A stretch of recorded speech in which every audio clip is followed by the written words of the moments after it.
Il a vu le ciel. Il a vu un nuage. Le ciel a varié. Il dit là, je vis un nuage. Il est venu dire à Élie. Le temps qu'il vient dire à Élie. Élie dit à Akab. Akab, écoute. Akab, j'attends un bruit. Qui annonce la pluie. Akab voit de gauche à droite. Élie est fou. Élie aux abolements. Où est la pluie? Amen. Et lui, il attendait déjà un bruit. Élie a yoka qui m'a mais Akab n'attendait pas ces bruits. Akab a zo quel côté. Donc je vous avais dit qu'avant la pluie, il y a un bruit qui va annoncer la pluie. Avant votre bénédiction, il y aura un bruit qui va annoncer votre bénédiction. Il y aura un bruit qui va annoncer que bientôt le Seigneur va vous bénir. Il y aura un bruit qui va annoncer que bientôt c'est l'accomplissement de ce que Dieu vous a promis. Vous devez être attentif à ce bruit. Qui est-ce qui peut écouter ce bruit? Il ne faut pas être Akab Yaya. Il faut être Élie pour écouter ce bruit. Avoir des oreilles spirituelles. Amen. Amen. J'entends un bruit qui annonce la pluie. Et du coup, il y a mon agimboula. Élie a vu la pluie. La pluie est pour tous. La pluie est pour les mauvais. Et c'est pour les bons aussi. Mais ce n'est pas tout le monde qui c'est pas tout le monde qui se réjouit. Il est ceux-là qui s'irritent à cause de la pluie. Il est de ceux-là qui n'aiment pas la pluie. Les sans-abri n'aiment pas la pluie. La pluie les met mal à l'aise. La pluie gâche leur journée. Ceux qui se plaisent de la pluie, c'est les cultivateurs. C'est eux qui se plaisent de la pluie. Eux cherchent la pluie. Mais toi tu cherches la pluie.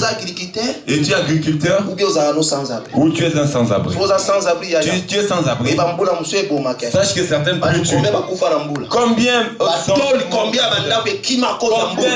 les tôles se sentent échappées. La pluie est bonne pour ceux qui sont plantés. Acclame Jésus-Christ. Amen. Amen. Voilà pourquoi tu verras. Il est certain plus quand elle va tomber. Des fois il y a l'arc-en-ciel qui apparaît. Lui-même aussi fait apparaître. Il dit s'il pleut aujourd'hui, il ne fait pas que certaines meurent. L'arc-en-ciel vient stopper la pluie. Amen. Dieu veut bénir certaines personnes. Mais il voit certaines. Non, qui ne pleure pas aujourd'hui. Ça peut te conduire sur la mauvaise chemin. Et là, quand il y a longtemps tu as prié. Il y a longtemps tu as commencé à prier. Tu vois comme si Dieu n'agit pas. Tu dis quand est-ce qu'il pleuvra de ma vie? Des fois il y a l'arc-en-ciel qui t'attend. Il y a encore d'autres choses que tu dois enlever. Il y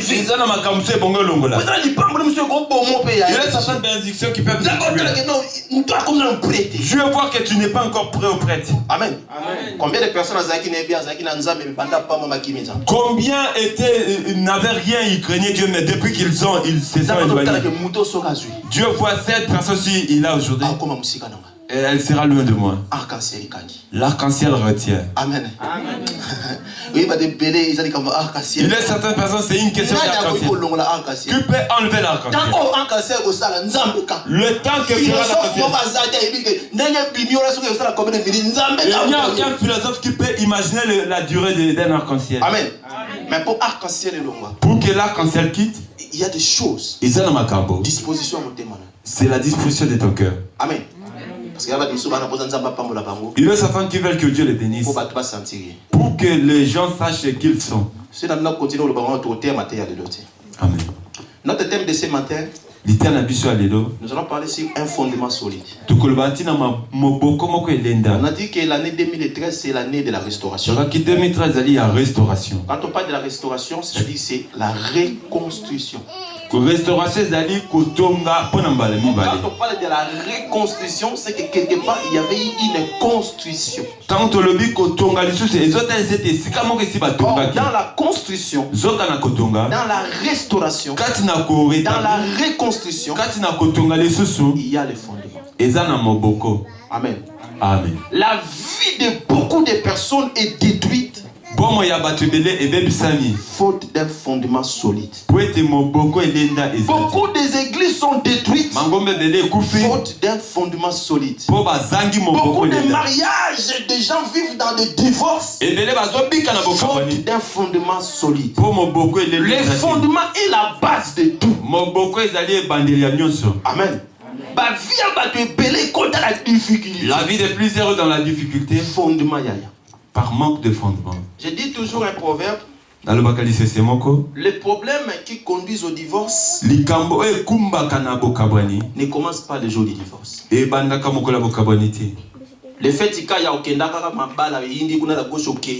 Le fait d'aller par-ci par-là.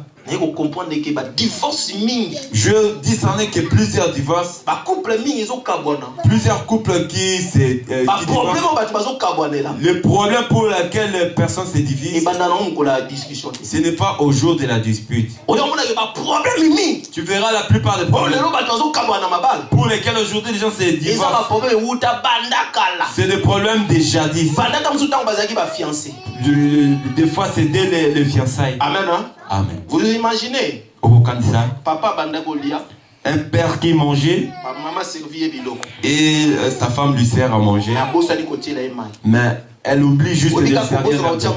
Juste le fait d'oublier un verre d'eau et ça crée un problème. Tu m'as servi sans eau, je ne mangerai plus. Comment ça tu ne sais pas comment servir. Et je sors et je mange. Tel qu'il est parti, il en profite. Amen. Amen. Et ça devient un problème. Pasteur, qu'est-ce qu'il y a? Pasteur, je mangeais. Elle ne m'a pas mis un verre d'eau. Tu ne peux pas supporter ainsi. Et quel est le problème? Mon frère, si tu suis attentivement, ce n'est pas l'eau. L'affaire vient de loin. La fonte. Parfois ça vient d'autres. Quand ils étaient encore des copines, le mariage était mal fondé. Amen. Si une maison est mal fondée, si le fondement n'est pas solide, même si vous élevez le bruit, même si vous mettez une couleur en huile, quand juste un petit temps vient, la maison va s'écrouler parce qu'elle n'est pas bâtie sur un fondement solide. Alléluia. Plusieurs églises s'écroulent faute de fondement solide. Plusieurs trébuchent parce qu'il manque de fondement. Je savais une personne qui était un diacre. Le pasteur a dérouté. Si tu suis bien, il boit déjà depuis longtemps. Amen. Donc, il n'avait pas de fondement. Tu ne peux pas laisser Dieu parce que le pasteur a trébuché. La foi de plusieurs ne sont pas